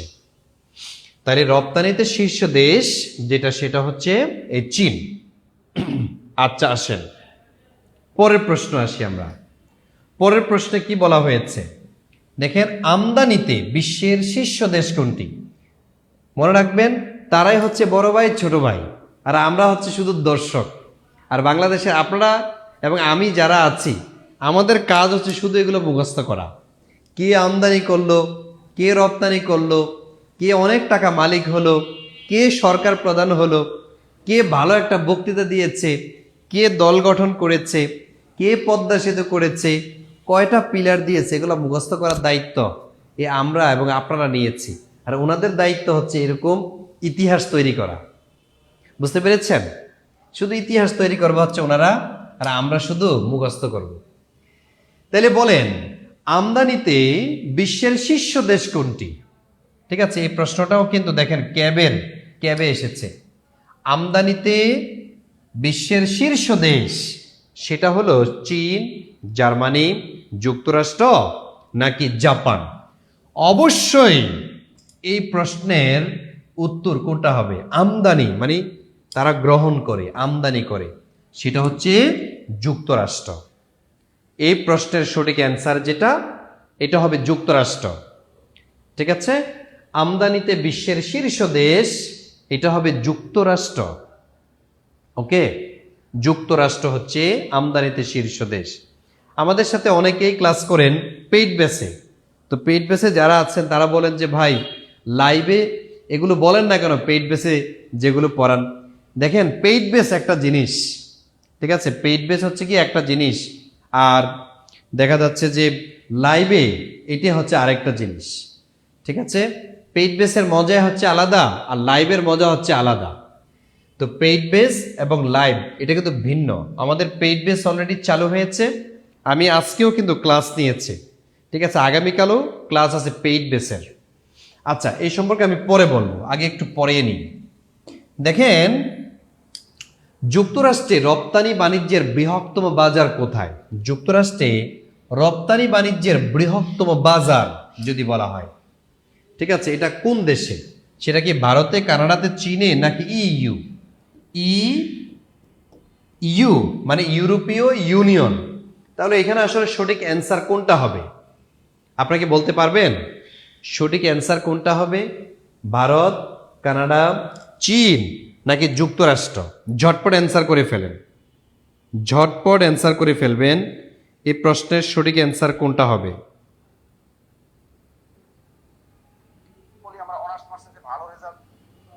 কে বলতে পারবেন এটা সঠিক অ্যান্সার কোনটা হবে?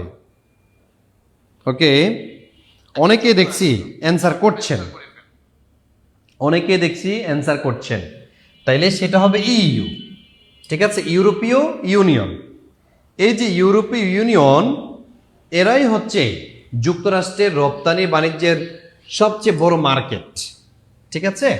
তাহলে এই প্রশ্নটা দেখেন 39তম যে বিশেষ বিসিএস হয়েছে সেখানে এই প্রশ্নটা এসেছে।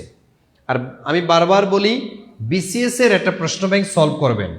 বিসিএস এর প্রশ্নগুলি প্রাইমারিতে আসে, নিবন্ধনে আসে, তারপরে 11 থেকে 20তম গ্রেডের যে পরীক্ষাগুলো হয় ওখান থেকে কিন্তু কপি করে না, মূলত হচ্ছে এই প্রশ্নটা এই টপিকটা থেকে প্রশ্ন করে। আচ্ছা, আসেন পরের প্রশ্নে আসি। এখানে বলা হয়েছে কি ধান উৎপাদনে শীর্ষ দেশ কোনটি? আচ্ছা, ধান উৎপাদনে শীর্ষ দেশ দেখি বলেন তো, ধান উৎপাদনে শীর্ষ দেশ কোনটি? কে বলতে পারবেন? চীন, ভারত, ইন্দোনেশিয়া নাকি ভিয়েতনাম? ওকে, সত্যের পথে আহলে হাদিস, আপনি বলেছেন চীন। ওকে, থ্যাংক ইউ। তারপরে আরেকজন বলেছেন কানাডা। আচ্ছা, অসুবিধা নেই, অনেকে ভুল করতেই পারেন, এক একজন এক একটা বললে তো একটা তো হয়, তাই না? এই প্রশ্নটা দেখেন কোথায় আসছে, প্রাথমিক সহকারী নিয়োগ পরীক্ষা এসেছে 2022-এ। তাহলে ধান উৎপাদনে শীর্ষ দেশ যেটি, এটা হবে চীন। চীন যারা দিচ্ছেন তাদের অ্যান্সারটাই সঠিক হচ্ছে চীন। ওকে, তাহলে চীন হচ্ছে ধান উৎপাদনে শীর্ষ দেশ। আচ্ছা, পরের প্রশ্নে আসি আমরা। কি বলা হয়েছে? গম উৎপাদনে বিশ্বের শীর্ষ দেশ কোনটি? এটা দেখেন বাংলাদেশ পল্লী বিদ্যুৎ বোর্ডের পরীক্ষাতে এসেছে গম উৎপাদনে। মনে রাখবেন ধান, গম, চা, ভুট্টা, চা এগুলা উৎপাদনের শীর্ষ দেশ কিন্তু চীন, ঠিক আছে, এটার উৎপাদনেও কিন্তু চীন। দেখেন আমরা অনেকগুলো প্রশ্ন আমরা পড়ছি, ঠিক আছে, আর এবং আপনারাও কিন্তু অনেকে অ্যান্সার করছেন। তো যারা যারা উত্তরটা সঠিক দিচ্ছেন তারা খুব খুশি, যারা উত্তর দিতে পারছেন না তারা মনে মনে বলতেছেন আমি একটা গাধা, আমি একটা বোকা, আমি কেন পারি না, সে পারলো, ইয়াসমিন পারলো, তানিয়া পারলো, ডলি পারলো, ঠিক আছে, তারপরে হচ্ছে ধরেন এখানে রনি পারলো, তার রানী পারলো, মামুন পারলো, কিন্তু আমি পারলাম না কেন, আমি মনে হয় একটা গাধা। নো, নিজেকে এভাবে অভিশাপ দেয়া নিষেধ, ঠিক আছে। আপনি পারেন না, কি হয়েছে, পরবর্তী প্রশ্ন আপনি পারবেন, লেগে থাকেন। একদিনে আপনি মানে অনেক কিছু অর্জন করে ফেলতে পারবেন না। পড়াশোনাটা হচ্ছে গ্রাজুয়াল প্রসেস, এটা প্রসেসের মধ্যে, একটা সিস্টেমের মধ্যে আসতে হয়। এই সিস্টেমের মধ্যে যখন আপনি আসবেন, যে কোনো সাবজেক্ট, যে কোনো পড়া আপনাকে আয়ত্ত করতে মানে দেখবেন আপনার কাছে সহজ লাগছে। আচ্ছা, লেগে থাকেন। এবার আসেন প্রশ্ন, বিশ্বের সবচেয়ে বেশি সয়াবিন উৎপাদনকারী দেশ, বিশ্বের সবচেয়ে বেশি সয়াবিন উৎপাদনকারী দেশ কোনটি? চীন, যুক্তরাষ্ট্র, ভারত নাকি ব্রাজিল? চীন, যুক্তরাষ্ট্র, ভারত নাকি ব্রাজিল, কোনটা হবে? সয়াবিন যদি বলা হয়, সয়াবিন, এখানে কিন্তু পাম অয়েল বলে নাই, সয়াবিন উৎপাদনে চীন, এটা হবে না। যুক্তরাষ্ট্র যারা অ্যান্সার করছেন হবে না, ভারত তো হবেই না। তাহলে উত্তর কোনটা হবে? উত্তর হবে ব্রাজিল। বিশ্বের সবচেয়ে বেশি সয়াবিন উৎপাদনশীল দেশ সেটা হবে এই ব্রাজিল। ঠিক আছে, এটা একটু গুরুত্বপূর্ণ, হ্যাঁ, স্টার মার্ক দিয়ে রাখেন, এটা স্টার মার্ক দিয়ে রাখেন। দেখেন এই প্রশ্নটাও কিন্তু পরীক্ষায় এসেছে। আচ্ছা আচ্ছা, হ্যাঁ, রুটির ঝুড়ি ইউক্রেনকে বলা হয় কেন? আচ্ছা, সুন্দর একটা প্রশ্ন করেছেন একজন, যে রুটির ঝুড়ি কোনটাকে বলা হয়। তাইলে পৃথিবীর রুটির ঝুড়ি যদি বলা হয়, পৃথিবীর রুটির ঝুড়ি যদি বলা হয়, পৃথিবীর রুটির ঝুড়ি যদি বলা হয়, তাহলে সেটা হবে প্রেরি অঞ্চল। ঠিক আছে, প্রেরি অঞ্চল, পামির মালভূমি, তাই না? পৃথিবীর রুটির ঝুড়ি প্রেরি অঞ্চল।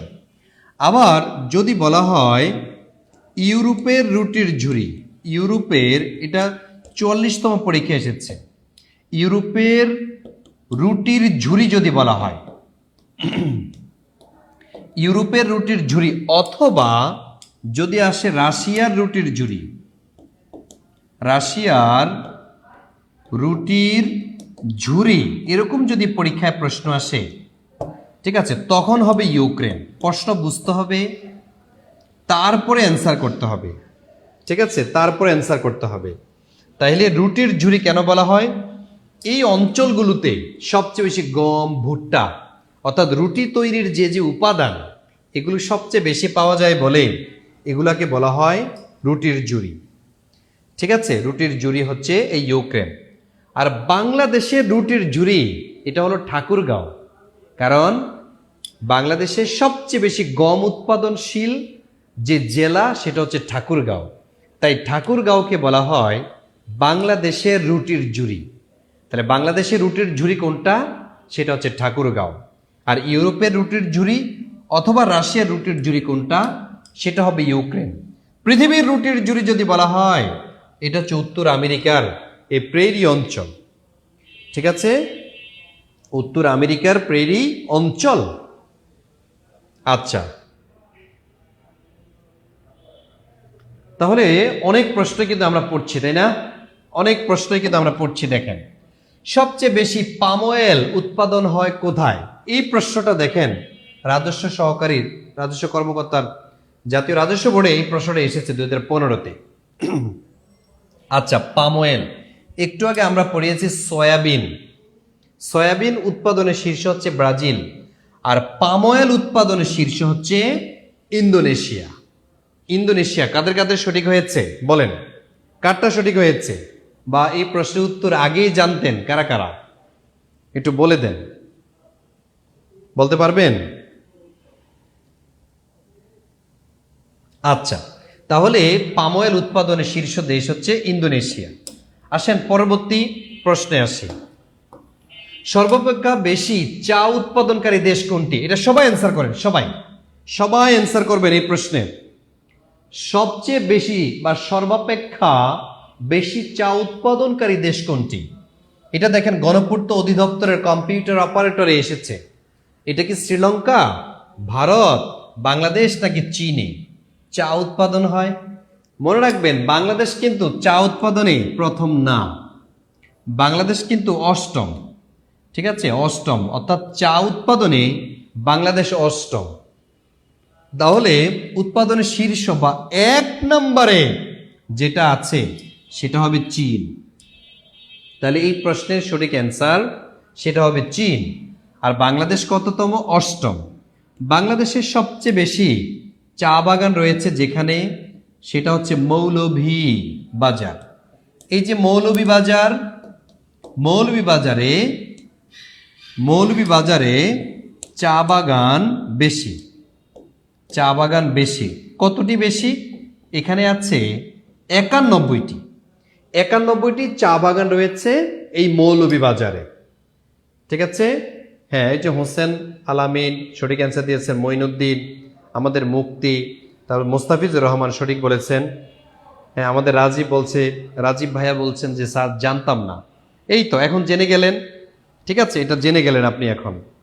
তারপর বিপ্লব রানী বলছেন মৌলভীবাজার, তারপর নাইম হাসান, ওকে সঠিক অ্যান্সার দিয়েছেন আপনারা, থ্যাংক ইউ সো মাচ। তাহলে পরে কি আছে দেখি আমরা। আপনারা যারা এতক্ষণ আমার এই অর্থনীতির উপর ক্লাসগুলো করেছেন তারা একটু বলেন আসলে কি উপকার হয়েছে কিনা অর্থনীতি সম্পর্কে। এইটাই মানে গুরুত্বপূর্ণ প্রশ্নগুলো কিন্তু আপনাদেরকে দেখিয়েছি।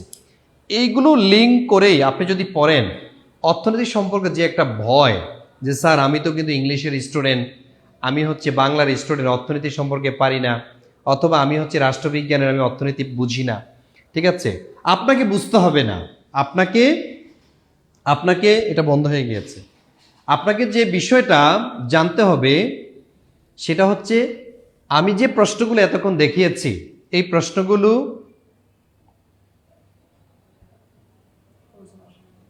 হুম ও এসেছে,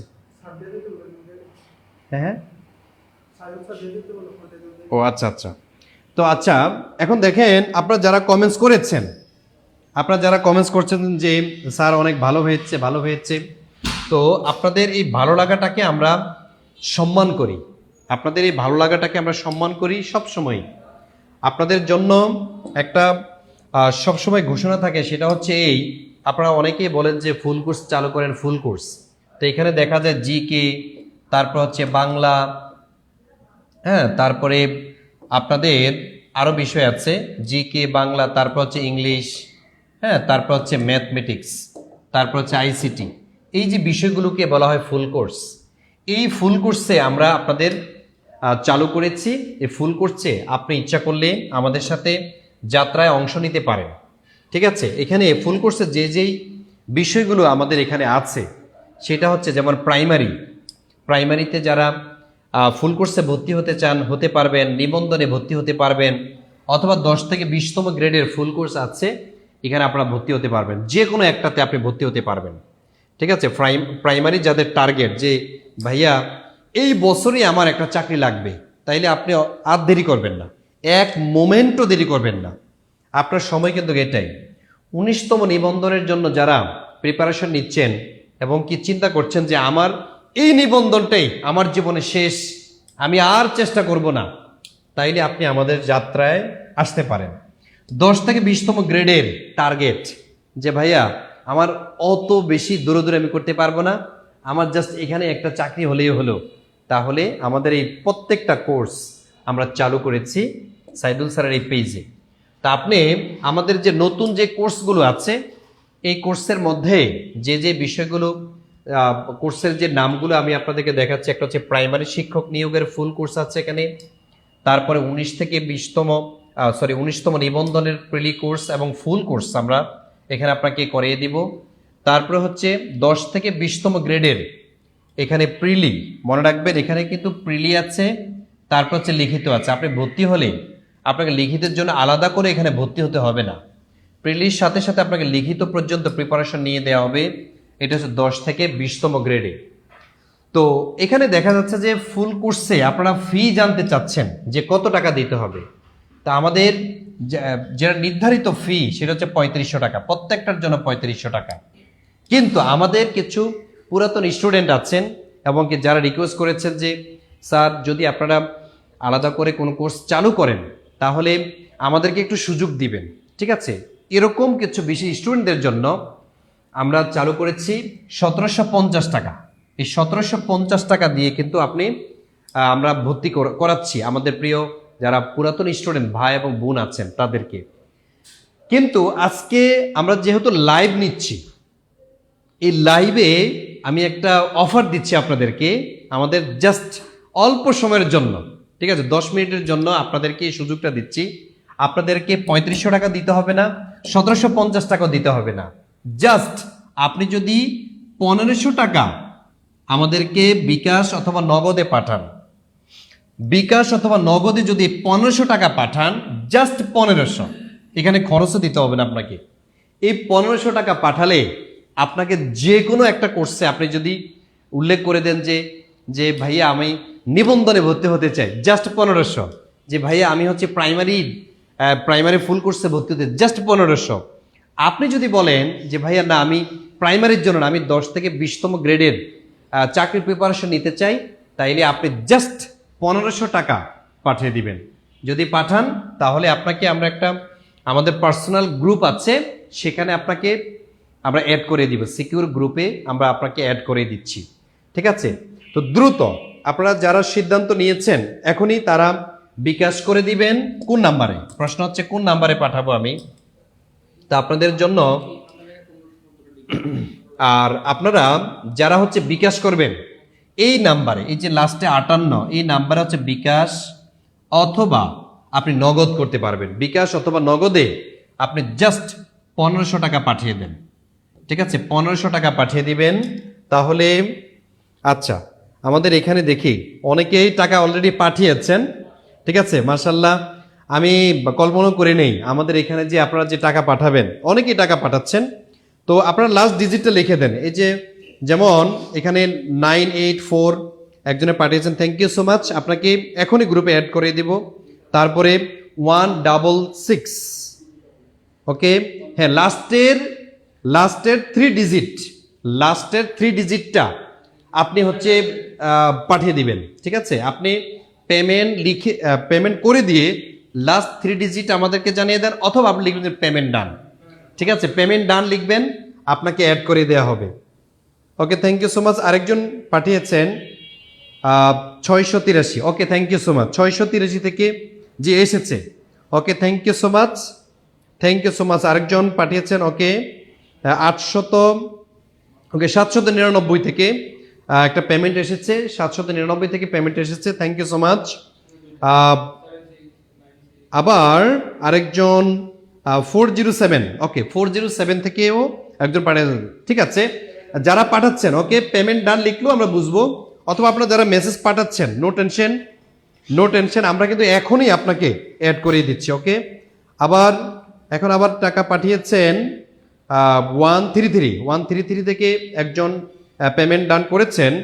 okay, thank you so much, আপনাকেও গ্রুপে অ্যাড করা হবে খুব অল্প সময়ে, আমরা গ্রুপে অ্যাড করে দিচ্ছি। আর একটু বলে রাখি, আপনাদের যে যারা ভর্তি হচ্ছেন, ঠিক আছে, তাদের জন্য যে সুযোগ, সেটা হচ্ছে আজীবন আপনার ক্লাসটা রেকর্ড থাকবে।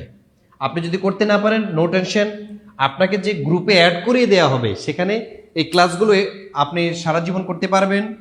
তারপরে প্রতিটি ক্লাসের এক্সাম নেওয়া হবে, প্রত্যেকটা ক্লাসের উপরেই কিন্তু আলাদা আলাদা আপনার পরীক্ষা নেওয়া হবে। তারপরে 4টি বিষয়ের প্রায় 1200 টাকা মূল্যের হাইলাইটস আপনি পাবেন, বই পাবেন আপনি। ঠিক আছে, এটা নামে মাত্র একটা ফি নিচ্ছি আমরা, এই যে 1500 টাকা, এটা নামে মাত্র। আপনি দেখেন আমাদের যে বই বা শিটগুলো, হাইলাইটসগুলো, এগুলার দামে আছে বাজার মূল্য 1200 টাকা। ঠিক আছে, কিন্তু আপনাকে আমরা একটা সুযোগ দিচ্ছি, সেটা হচ্ছে যেহেতু আপনারা তো এমনি হচ্ছে চাকরি পাচ্ছেন না, ঠিক আছে, অনেক কষ্ট করছেন, সেদিকটা বিবেচনা করেই আমাদের এখানে আলোচনা হয়েছে যে যারা ভর্তি হয় তাদেরকে আমরা কিছু গিফট হিসাবে কি দিতে পারি। এখন শিটগুলো যদি আপনারা কিনে নিতে হয়, তাহলে এখানে একটা বার্ডেন হয়ে যায়, তাই আপনাদেরকে 1200 টাকা শিট দিয়ে দিচ্ছি, এবং প্রত্যেকটা ক্লাস আপনাদের জন্য উন্মুক্ত থাকবে। যারা ভর্তি হবেন গ্রুপের মধ্যে আরও কিছু ইনফরমেশন দেওয়া হবে। তবে আরেকটা বিষয় বলে রাখি, আমাদের সাথে যুক্ত থাকলে আপডেট যে নিউজটা আপনারা এটা পাবেন। যেমন অনেকে বাজারে অথবা অনলাইনে বিভিন্ন নিউজ দেখে বিভ্রান্ত হয়ে যাচ্ছেন যে ভাইয়া নিবন্ধনে কি লিখিত থাকবে কি থাকবে না, আবার এই আমরা যে কলেজ নিবন্ধন দিচ্ছি এটা কি আসলে নন ক্যাডারের সাথে যুক্ত হবে কি হবে না। এই যে আপডেট যে খবরগুলো, আপডেট যে তথ্যটা, সঠিক তথ্যটা, এটা আপনি কোথায় পাবেন? এটা আমাদের সাথে যুক্ত থাকেন। যেহেতু আমরা এই প্রফেশনের মধ্যে আছি, আপনাদেরকে নিয়ে আমাদের 24 ঘন্টা গবেষণা হয়, সুতরাং আপনারা আমাদের সাথে থাকলে এই তথ্যগুলো খুব সহজে পেয়ে যাচ্ছেন। আপনাদের আর চিন্তা করতে হবে না। দেখা যায় অনেক সময় অনলাইনের মধ্যে একটা তথ্য চলে এসেছে, আপনার মাথা নষ্ট হয়ে যায়, কিন্তু কাকে জিজ্ঞেস করবেন এটা সত্য নাকি মিথ্যা, এরকম লোক পাচ্ছেন না। কিন্তু আমরা আপনাকে এই প্রতিটা ক্লাসে আপনি প্রশ্ন করার সুযোগ থাকে, পেইড বেসে আপনাকে উত্তর দিয়ে দিচ্ছি। ওকে, তো যারাই পেমেন্ট করেছেন, ওকে ওকে, আরেকজন পেমেন্ট করেছেন 082 থেকে পেমেন্ট করেছেন, থ্যাংক ইউ সো মাচ ভাই, আপনাকে ধন্যবাদ। আরেকজন পেমেন্ট করেছেন 479 থেকে আপনি পেমেন্ট করেছেন, থ্যাংক ইউ সো মাচ অনেকে। আচ্ছা, আমি ভেবেছিলাম যে আপনারা মনে হয় আমার কথাই শুনছেন না, অনেকে দেখছে যে পেমেন্ট করছেন। ওকে, আপনি পেমেন্ট করতে থাকেন। হ্যাঁ, যারা যারা ভর্তি হতে চান এই সুযোগটা কিন্তু লাইভ চলাকালীন, আবার যখন লাইভ কেটে দিব তখন কিন্তু আপনি দেখা যায় ফুল পেমেন্ট করতে হবে আপনাকে। ঠিক আছে, আমাদের এখন একটা কি বলে ভর্তি মেলা চলছে, ঠিক আছে, ভর্তি অফার চলছে। তো যার কারণে মূলত হচ্ছে এই অফারগুলো আপনাদেরকে কাজে লাগাইতে হবে। যখন যে অফার আসবে সেটা কাজে লাগাতে হবে। এটা উইন উইন সিচুয়েশন, আপনিও গেইনার আমিও গেইনার। ঠিক আছে, অনেক লোক যদি ভর্তি হয় তাহলে দেখা যায় অল্প টাকা দিলেও পুষিয়ে যায়, আবার আপনিও তো উপকৃত হচ্ছেন কম টাকায়, তাই না? তো সেজন্য যারাই পেমেন্ট করছেন সবাইকে thank you so much, thank you. ঠিক আছে, এই নাম্বারে আপনারা পাঠিয়ে দিবেন। যদি বলেন যে ভাইয়া আমি তো আসলে পার্সোনাল বিকাশও নাই নগদও নাই, আমি হচ্ছে রকেটে পাঠাবো, রকেট, তাইলে এই নাম্বারটা, এই রকেটে পাঠাতে চাইলে ঠিক আছে এই নাম্বারে আপনি পাঠাবেন। আর বিকাশ অথবা নগদ এই নাম্বারটাতে পাঠাবেন 01767265758, 01767265758। এই নাম্বারে আপনি পেমেন্ট ডান লিখবেন। ওকে, পেমেন্ট ডাউন করেছেন আমাদের আজমিরা ইসলাম। হ্যাঁ, আজমিরা ইসলাম আপু, আপনি পেমেন্ট ডাউন করেছেন, পেয়েছি। হ্যাঁ, আপনার পেমেন্ট লাস্টে 082, হ্যাঁ 082 থেকে 8082 থেকে আপনি পেমেন্ট করেছেন। ওকে, আবার পেমেন্ট ডান লিখেছেন আমাদের হাজেরা আহমেদ। ওকে, হাজেরা আহমেদ আপনি 9479 থেকে পেমেন্ট করেছেন, থ্যাংক ইউ সো মাচ আপু। আপনাকে এখনই আমরা অ্যাড করে দিচ্ছি। হ্যাঁ, এখনই অ্যাড হয়ে যাবেন আপনি, নো টেনশন। তারপরে হচ্ছে আমাদের অনেকে দেখছি পেমেন্ট করেছেন, অনেকেই পেমেন্ট করেছেন, আবার পেমেন্ট করেছেন 8715 এখান থেকে পেমেন্ট করেছেন। ভাই আপনাকে ধন্যবাদ, আপনি এই সুযোগটা পেয়েছেন। ওকে, তাহলে পেমেন্ট কত আমি আবারও বলছি, এই পেমেন্ট হচ্ছে কিন্তু 1500 টাকা। এখন আপনি 1750 টাকাও দিতে হচ্ছে না, 3500 টাকাও দিতে হচ্ছে না, আপনাকে জাস্ট 1500 টাকা যদি দেন তাহলে এই নাম্বারে, ঠিক আছে এই নাম্বারে। ওকে, পেমেন্ট ডান লিখেছেন, থ্যাংক ইউ সো মাচ। এই তো ভর্তি হতে কত টাকা লাগবে? আচ্ছা, ভর্তি হতে আমি বলেছি এখন যদি কেহ ভর্তি হয় তাহলে জাস্ট 1500 টাকা, লাইভ কেটে গেলে 1750 টাকা দিতে হবে আপনাকে। ঠিক আছে, 1750 টাকা। ওকে, আচ্ছা আয়েশা রনি, ওকে আয়েশা রনি বলেছেন পেমেন্ট বিকাশ 15 লাস্ট। আচ্ছা 15 লাস্ট থেকে আপনি, জি আপু আপনার টাকা এসেছে, ইয়েস। এই যে আমার এখানে কিন্তু আমি দেখছি কারা কারা পেমেন্ট করছেন, এখানে আসছে। অসুবিধা নেই, আপনি যদি লাইভে নাও লিখতে চান নো টেনশন, আপনি পেমেন্ট করে দিলেই আপনাকে আমরা খুঁজে নিব। ঠিক আছে, পেমেন্ট ডান লিখেছেন আয়েশা রনি। ওকে, থ্যাংক ইউ সো মাচ। ওকে, আর যারা এই সুযোগটা নিচ্ছেন একটু বলে রাখি, যদি মনে করেন যে ভাইয়া আপনাদের তো আসলে শুধু কি ব্যবসায় করবেন, আমাদেরকে কিছু হেল্প করবেন না, ঠিক আছে, যাদের আর্থিক সমস্যা আছে প্লিজ, আমার পেটে ক্ষুধা আর মুখে যদি লজ্জা রাখি এটা কিন্তু হয় না। পেটে ক্ষুধা রেখে মুখে আপনি যদি না বলেন কেউ আপনাকে খাবার দিবে না। যাদের আর্থিক সমস্যা আছে তাদের জন্য কিন্তু এখানে ডিসকাউন্ট আছে। ঠিক আছে, তারা হচ্ছে এই নাম্বারটাতে যোগাযোগ করবেন। যেহেতু সাইদুল স্যার আমি ব্যক্তিগতভাবে ওনাকে চিনি, তো উনি কিন্তু আপনাদের জন্য অনেক চিন্তা করে, অনেক গবেষণা করে। সারাটা দিন দেখি ল্যাপটপের সামনে কখনো বই নিয়ে পড়ে থাকে, কখনো দেখা যায় যে যারা মেসেজ করেছে তাদের রিপ্লাই দিচ্ছে এবং কি কথা বলছে। কেউ আবার অর্থনৈতিকভাবে মানে খুবই অসচ্ছল, তাদেরকে বিভিন্ন বিষয়ে মেন্টাল সাপোর্ট দিচ্ছে, আবার তাদেরকে সুযোগ দিচ্ছে। ঠিক আছে, সুতরাং আপনারা যারা এখানে যুক্ত হয়েছেন তারাও কিন্তু এখানে ইচ্ছা করলে আপনি যোগাযোগ করতে পারেন এই নাম্বারটাতে। ঠিক আছে, এই নাম্বারে 01767265758 এই নাম্বারটিতে আপনি মেসেজ করবেন, হোয়াটসঅ্যাপে আপনি মেসেজ করবেন। ঠিক আছে, যে ভাইয়া আমার আর্থিক সমস্যা আছে, বাকিটা আমরা বলবো আপনাকে। ঠিক আছে, আপনি অনেকে আছে বলছে যে স্যার এখন যার আছে সে সব পায়, সে সব সময় শুধু পায় আর পায়। এখন আমি আমার তো এই মুহূর্তে বিকাশে টাকা নেই, আমি এখন কি করব? ঠিক আছে, তাইলে আপনি কি করবেন? 11টার মধ্যে পাঠিয়ে দিবেন, এরকম একটা মেসেজ দিয়ে রাখেন। স্যার আমি আগামীকাল সকাল 11টার মধ্যে টাকা পাঠাই দিব ইনশাল্লাহ। জাস্ট এই মেসেজটাই আপনি কপি করে এই হোয়াটসঅ্যাপ করে দেন, এই নাম্বারে হোয়াটসঅ্যাপে মেসেজ করে দেন, তাহলেও আপনাকে এই সুযোগটা দেয়া হবে। কত টাকা? সেটা হচ্ছে আপনাকে 1500 টাকা। ঠিক আছে, যদি 11টার মধ্যে আপনি টাকা পাঠিয়ে দিব, এই মেসেজ পাঠান এবং 11টার মধ্যে যদি আপনি টাকা পাঠাইয়া দেন, তাহলে আপনাকে জাস্ট 1500 টাকা দিতে হবে। ওকে, 1500 টাকা দিতে হবে। আদারওয়াইজ যদি 11টার পরে হয় তাহলে আপনাকে 1750 টাকা দিতে হবে। ঠিক আছে, সুতরাং সুযোগ যেহেতু আছে আপনারা কাজে লাগান। ওকে, যে পেমেন্ট ডান লিখেছেন, ওকে 790 থেকে পেমেন্ট করেছেন, থ্যাংক ইউ সো মাচ। তারপরে 918 থেকে payment done, okay thank you so much. Okay, অনেকে পাঠিয়েছেন, আমি আসলে সবার নাম পড়ছি না, এখানে অনেকেই পেমেন্ট ডান লিখেছেন, পেমেন্ট করেছেন। ওকে, আপনাদের টাকা পেয়েছি আমি। ঠিক আছে, যারা যারা করেছেন সবার টাকা আমি পেয়েছি, আপনাদেরকে গ্রুপে খুব শীঘ্রই অ্যাড করিয়ে দিচ্ছি। ওকে, আচ্ছা, তো আজকের ক্লাসটি এতক্ষণ পর্যন্ত আমাদের সাথে যারা যুক্ত ছিলেন সবাইকে ধন্যবাদ জানাচ্ছি, শুভ রাত্রি। আপনারা যারা যারা এই অফারটি নিয়েছেন সবাইকে কংগ্রেচুলেশন। ঠিক আছে, আপনি জিতে গেলেন আর কি, ক্লাসটিও করলেন এবং আপনি ভর্তিও হলেন, তাইলে এক ডিলে 2 পাখি শিকার হয়ে গেল। ঠিক আছে, আপনি যদি এনরোল না করেন, যদি ভর্তি না হন, তাহলে আপনি মেন্টালি আপনি কিন্তু পড়াশোনার জন্য প্রিপেয়ার থাকবেন না।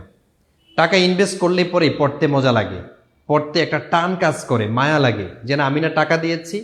এটা সাইকোলজিক্যাল। আপনি টাকা ইনভেস্ট করবেন মানে পড়তে মন চাইবে। ঠিক আছে, তো যা হোক, এতক্ষণ পর্যন্ত আমাদের সাথে যারা ছিলেন সবাইকে ধন্যবাদ জানাচ্ছি, মোবারকবাদ জানাচ্ছি, আর সবার জন্য শুভকামনা। আবার দেখা হচ্ছে অন্য আরেকটি সাধারণ জ্ঞানের ক্লাসে। সবাই ভালো থাকবেন, আল্লাহ হাফেজ, আসসালামু আলাইকুম।